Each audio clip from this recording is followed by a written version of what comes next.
Good morning and happy Friday, Panthers. I'm Angel Mendoza, and here is your news for today.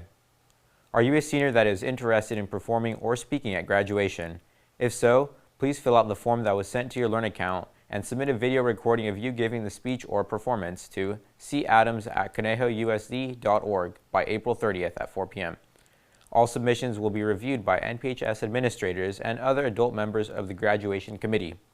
Following the usual graduation program, we will be looking for a welcome speech, a class address, and a class history, as well as 1 to 2 performances.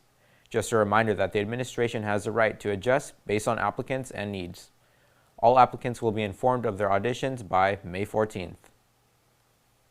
And some more news for the class of 2021.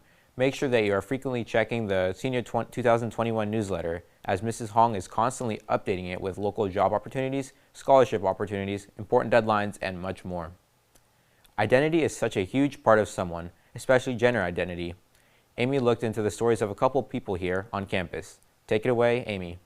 My name is Mike, and I'm transgender, and I go by he, him pronouns. My name is Pongshi. I'm gender non-confronting, and I go by he, she, they pronouns. My name is Emil. I am transgender male, and I go by he, him pronouns. And I'm Amy. I'm non-binary, and I go by they, them. Gender identity is something that I myself have been battling with for the past few months. To put it simply, I haven't felt very feminine anymore. So I started going by they, them, and felt 100% more comfortable with myself. And a bunch of my close friends aren't cis or the same gender that they were born as themselves. So let's go take a look and hear their stories. I never really felt connected to the female gender, and I kind of realized that there's no one specific way to be transgender.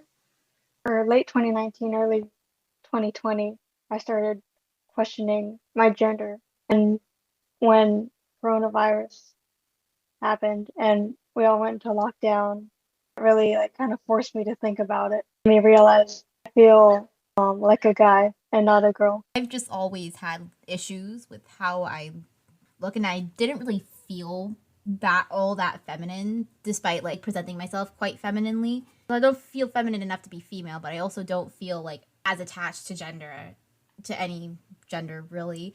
I'm just in a wonky spot in between everything. My friends also had some advice for anyone who is questioning their own gender. Let's hear it. Take it one step at a time. You can only be you. My best advice would be to experiment. Try lots of different labels, names, pronouns, and that's the best way to figure out what you're comfortable with. And don't be afraid to do said experimenting. Signing off for PTV, I'm Amy Chang.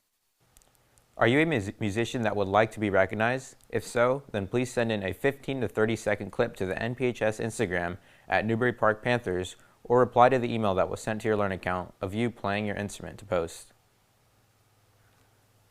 NPHS Athletics will be hosting a virtual information night on April 28th from 6 p.m. to 8 p.m. If you are interested in attending this virtual event, please be sure to register by clicking on the link that was sent in the most recent newsletter this past Sunday. And now, over to the Panther window with Michael. Hey Panthers.